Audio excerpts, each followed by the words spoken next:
है। इस पत्रकार वार्ता में गृह मंत्री आदरणीय ताम्रध्वज साहू जी, यहाँ के स्थानीय विधायक भाई आशीष छाबड़ा जी, जिला कांग्रेस कमेटी के अध्यक्ष आदरणीय मनीष पटेल जी, आप सभी का इस पत्रकार वार्ता में स्वागत है। बहुत दिनों बाद पत्रकार मित्रों से बेमेतरा में मिलने का अवसर मिला। बहुत सारी बातें कल मंच के माध्यम से हम लोगों ने, चौबे जी ने, साहू जी ने, आशीष जी ने, सब ने अपनी बात कही है। सारी बातें आपकी जानकारी में है। चाहे वो मंत्री या मुख्यमंत्री रहने के बाद कोई प्रभारी मंत्री पूछता है क्या? गजब बात है सर। एक आम जनता से जुड़ी हुई सवाल है और कांग्रेस के घोषणा पत्र में है बिजली हाफ, लेकिन बेमेतरा जिले के किसी उपभोक्ताओं को बिजली हाफ योजना का लाभ नहीं मिल रहा है। बिल नियमित नहीं है, 2 महीना 3 महीने बिजली बिल मिलता है या कभी 15-15 दिनों में बिजली बिल मिलता है। और ग्रामीण हाफ मिल रहा होगा, उसमें आप मिल रहे हैं सर, बिजली बिल आता ही नहीं है। नहीं सर, बिजली बिल कंटिन्यू है सर, कंटिन्यू नहीं है, इसलिए दिक्कत नहीं है। नहीं आप आ रहा है कंटिन्यू। आपको मुख्यमंत्री जी, मैं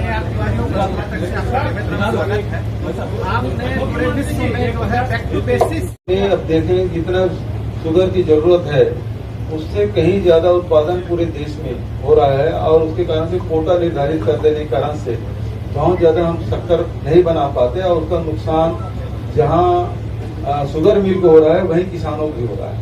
इथेनॉल यदि हम बनाएंगे, इथेनॉल में अभी तक के 5-6% ही भारत सरकार इसको पेट्रोलियम पदार्थों में मिला पाए हैं। 20% तक मिलाया जा सकता है। जैसे ब्राजील में 20% तक के वो इथेनॉल मिला रहे हैं पेट्रोलियम में, तो उसी प्रकार हमारे पास 14% का गेप है। उसका लाभ लेते हुए इथेनॉल हम बनाए तो उसका लाभ मिलेगा और इथेनॉल प्लांट के भी यहाँ शुरुआत हो जाएगी बहुत जल्दी। तो 1 नहीं बल्कि 2 होगा। मुख्यमंत्री जी, प्रधानमंत्री जी ने कहा है कि कृषि कानून का विरोध राजनीतिक छल है, उस पर क्या कहेंगे? अब देखिए, पंजाब के मुख्यमंत्री को कहना पड़ रहा है प्रधानमंत्री के पास जाके कि धान खरीदी शुरू करो, और मंडी रहता तो कहने की जरूरत पड़ती। तो आज ये भारतीय जनता पार्टी के केंद्र की सरकार है, वो किसान विरोधी है और उद्योगपतियों के, और उद्योगपति सभी उद्योगपति ये नहीं है, मुट्ठी भर लोगों के लिए ये सब कानून लाया गया है। इसके विस्तार में जाऊंगा तो बहुत समय लगेगा, लेकिन ये है, ये किसी हालत में किसानों के हक में नहीं है। मंडी को प्राइवेट हाथों में देने का मतलब यही है कि वो खरीद लेंगे औने पौने दाम में और उसे गोडाउनिंग करेंगे और उसके बाद फिर मनमाने दाम पे उपभोक्ताओं को बेचेंगे, क्योंकि एसेंशियल कमोडिटी एक्ट को समाप्त कर दिया गया है। जो पहले उसमें सीलिंग रहती थी, अनाज इतना रख सकते हैं, प्याज इतना रख सकते हैं, आलू इतना रख सकते हैं, लेकिन अब कोई सीलिंग नहीं है। आप लाखों टन अनाज भी रख सकते हैं, आलू प्याज भी रख सकते हैं, आप मसाला रख सकते हैं। तो उसके बाद फिर कृत्रिम अभाव पैदा करेंगे और फिर मनमाने दर पे बेचेंगे, जिसका खामियाजा आम उपभोक्ता को होगा। तो ये एक तीनों कानून है, उसे वापस लिया जाना चाहिए और देश के हित में। मेरा प्रश्न है, मेरे पास आज और गुजरात में लगभग 70 क्विंटल पड़ा हुआ जैविक, लेकिन मार्केट नहीं मिल पा रहा है, इसमें क्या करें? बाजार देखिए, एक काम करिए, हम लोगों ने जो गौठान बनाए हैं, गौठान में केवल हम वर्मी कंपोस्ट या मवेशी के डे केयर नहीं है, उसमें हम रूरल इंडस्ट्रियल पार्क डाल रहे हैं और उसके माध्यम से आप धान मिलिंग भी कराइए। और यदि वो समूह बन जाते हैं किसानों के द्वारा, तो आपको मैं बताऊं कि सूरजपुर में कलेक्टर ने वहाँ कंपनियों से एग्रीमेंट कराया और 60 रुपया के जो जमा फूल है उसको 120 रुपया में भी वो पूर्ति नहीं कर पाया, जितना साल भर में एग्रीमेंट है। उसी प्रकार से हम लोगों को भी इस प्रकार से करना चाहिए कि आपके पास जितना भी हो है, बेमेतरा जिला में है, उसे खरीदी कर लीजिए, मिलिंग कराइए, कलेक्टर से आप अप्रोच करिए। कोई ऐसी कंपनी है जो उसको बेचते हैं, तो उसके माध्यम से हम एग्रीमेंट करें और सप्लाई करें। तो एक चीज है, जो उत्पादक है वो अच्छा विक्रेता नहीं हो सकता, वो उत्पादन में पूरा समय लगाता है। तो विक्रय करने के लिए वो एक अलग उसके लिए हुनर चाहिए। तो विक्रेता के पास जाना है कि बीच में जो हमारे जो जिला प्रशासन है वो आपको मदद करेगा और ज्यादा से ज्यादा रेट दिलाएगा, ये हमारी कोशिश है। छत्तीसगढ़ के सारे लोगों ने किया है, उसका जितना मैं कहूँ वो कम है, और यही कारण है कि जिस तेजी से कोरोना बढ़ा था छत्तीसगढ़ में, उतनी तेजी से इसको नियंत्रित करने में हम सफल हुए। इसमें सभी लोगों का योगदान है, मैं किसी एक व्यक्ति को श्रेय नहीं देता। हम सभी जितने भी हमारे जनप्रतिनिधि हैं, विधायक है, मंत्री हैं, जिला पंचायत है, जनपद है, नगरीय हमारे पार्षद हैं, सब लोगों ने काम किया जैसे जिससे जन बन पड़ा। और यही कारण है कि हम चाहे केरल है, महाराष्ट्र है, दिल्ली है, अन्य प्रदेशों की अपेक्षा हम बहुत जल्दी नियंत्रित कर पाए। तो बहुत सारी बातें मैंने कह दी। आप लोगों की तरफ से कोई सवाल हो तो स्वागत। बहुत अच्छा सवाल पूछा। पहली बात तो यह है कि पत्रकारों के साथ जिस प्रकार के दुर्भाग्य मतलब उनके साथ दुर्व्यवहार हुआ, उसको मुझे दुख है और मैं निर्देशित भी करूंगा अधिकारियों को भविष्य में ऐसा ना हो।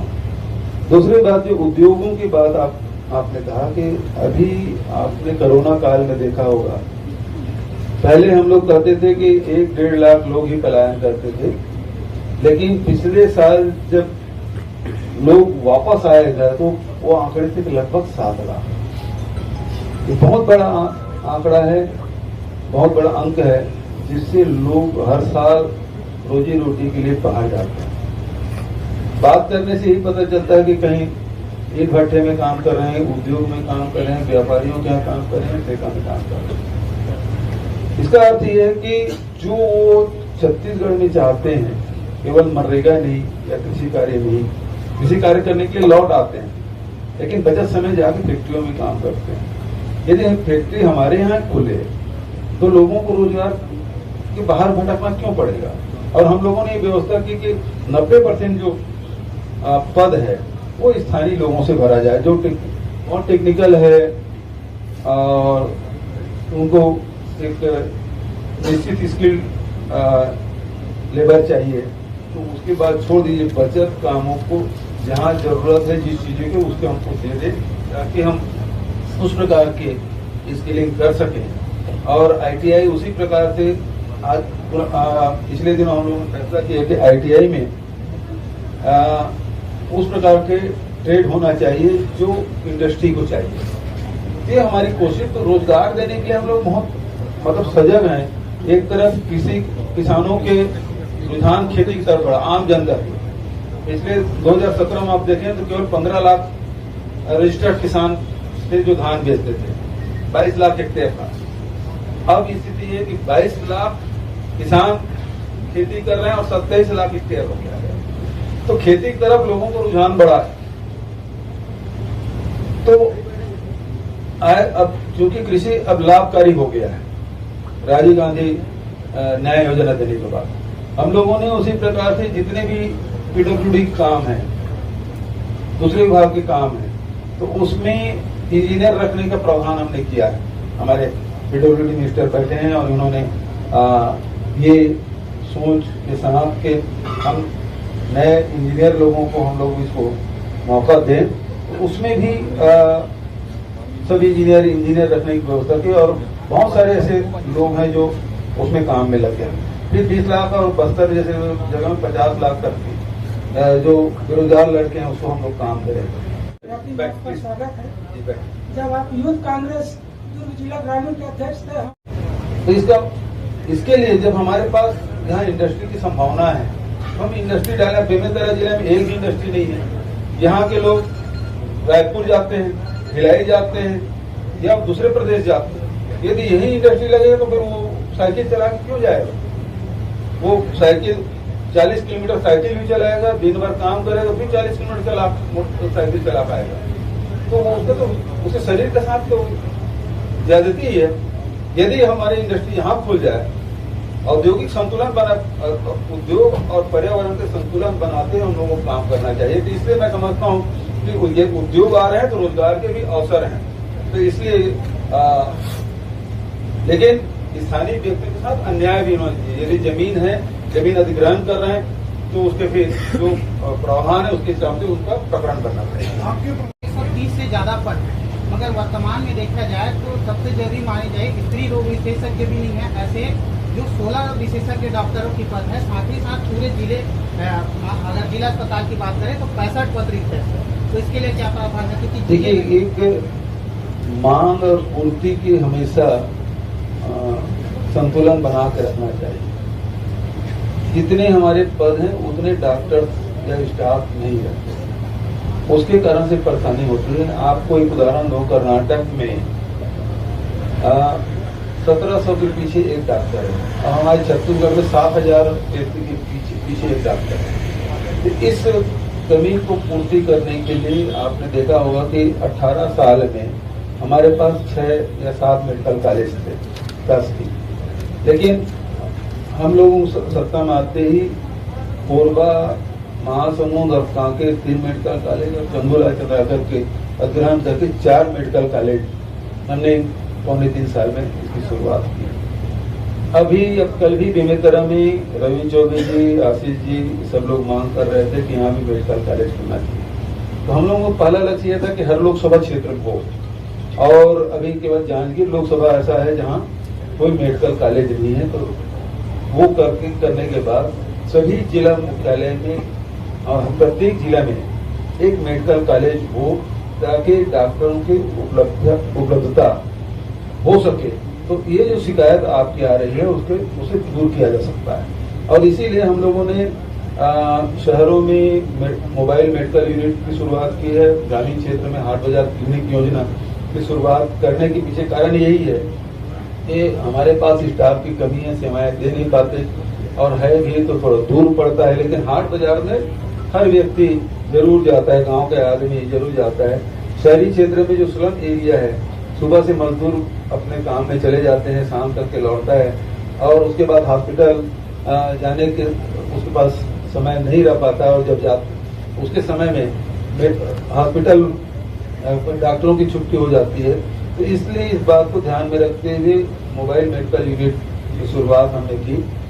अभी रायपुर में हम लोग दाई दीदी क्लिनिक भी योजना शुरू की, केवल जो महिलाओं के लिए, वो भी हमने शुरू की है। उसका भी काफी अच्छा प्रतिसाद मिल रहा है, और हमारी कोशिश है कि इसको और बढ़ाया जाए।